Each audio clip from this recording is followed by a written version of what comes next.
ద్వారా ప్రత్యక్షంగా నష్టం కలిగింది అని తమరికి ఈ వేదిక ద్వారా తెలియజేస్తున్నాను అధ్యక్ష. అసెంబ్లీలో బీఆర్ఎస్ ఎమ్మెల్యేలు బీభత్సం చేశారు.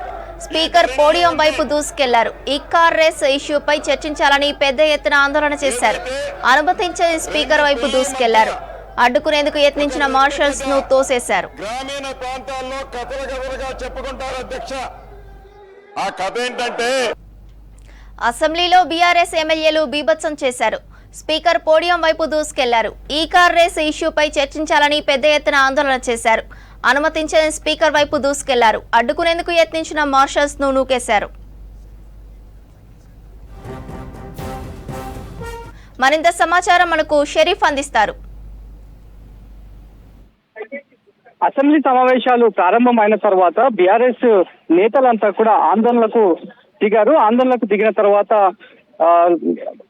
సభాపతి 10 నిమిషాల పాటు సభను వాయిదా వేసిన విషయం తెలిసింది. ఆ తర్వాత స్పీకర్ ఛాంబర్ వద్దకి బీఆర్ఎస్ నేతలంతా కూడా వెళ్ళారు. అసలు ఏం జరిగిందనేటువంటి విషయం పైన పూర్తిస్థాయిలో ఇప్పుడు ఒక వీడియో మొత్తం బయటికి రిలీజ్ అయింది.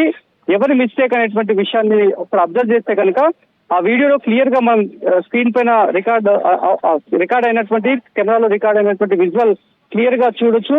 ముందుగా ఆర్ఓఆర్ బిల్లుకు సంబంధించి చర్చ కొనసాగుతున్నటువంటి సమయంలోనే, మంత్రి మాట్లాడుతున్నటువంటి సమయంలోనే బీఆర్ఎస్ నేతలంతా కూడా పోడియంకి కొద్ది దూరం వరకు నిర్వహించారు. అక్కడ ఉన్నటువంటి మార్షల్స్ అంతా కూడా చర్చ జరుగుతున్నప్పుడు, మంత్రి మాట్లాడుతున్నప్పుడు ఒక్కసారిగా BRS MLA Harish Rao, KP Vivekananda Goud, అదేవిధంగా పాడి కౌశిక్ రెడ్డి, సంజయ్ కుమార్, ఈ ముగ్గురు ఒకేసారి తోసుకుంటూ పోడియం వైపు వచ్చే క్లియర్ గా కనిపిస్తోంది. ఈ వీడియో రాకముందు బీఆర్ఎస్ నేతలంతా కూడా కాంగ్రెస్ సభ్యులపైన ఆరోపణ చేశారు.